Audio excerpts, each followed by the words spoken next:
No eyewitnesses, no video, no documentation. We just have a girl saying that something similar to her happened a month before. And by the way, 9 people say that she told them that before the incident, and 11 people establish her being 177 miles away.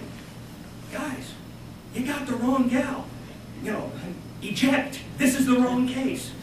So the DNA is not being tested.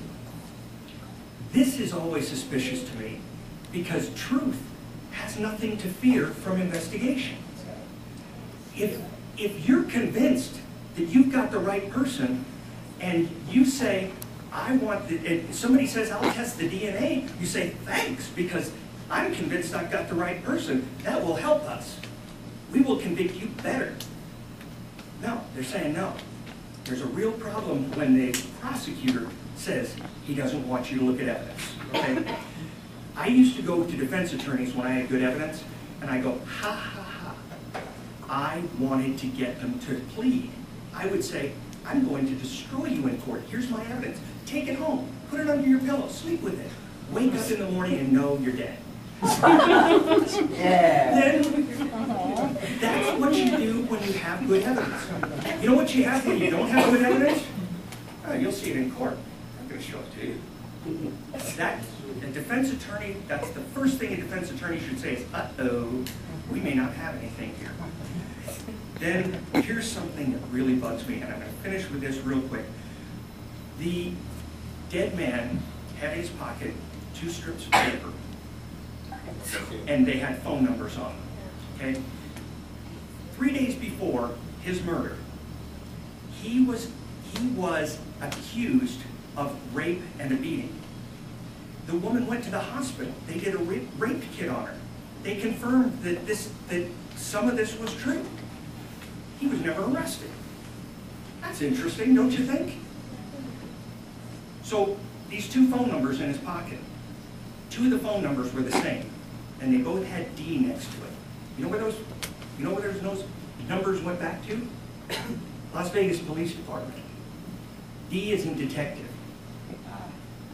That's the only reason that he would not have been put in jail for an attempted rape. He was providing information. And so now you start thinking, if he's providing information on people and they find out, will they be angry? Will they be ragey? Will they know where to find him? Oh yeah, hell yeah. There you got motive. That's the one thing you don't have in Kirstin's case. This is one of the worst investigated cases.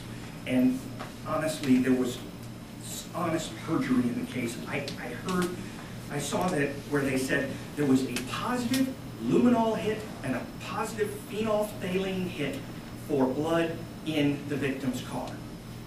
Let me tell you, that is like saying, I see something red over there, therefore it is blood. Phenolphthalein and luminol do one thing. They say it could possibly be blood. It's what we call a presumptive test. It doesn't mean it is. You have to do another test to see. Once you get the luminol test positive, it could be one of about 50 things. So then you have to test it with DNA and other lab tests. And they tested it, and it wasn't blood. But in court, they said it was positive for luminol. It was positive luminol tests and phenolphthalein, and it tells you there was blood in the car. But there wasn't, and they did. She's not guilty. The investigation was one of the worst I've seen.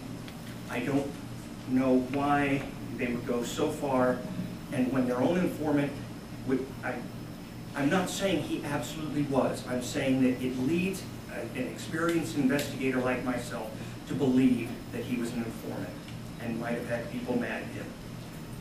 They did not investigate anybody seriously except Kirstin. And ironically, she was the one who had no motive and couldn't have been there. Thanks.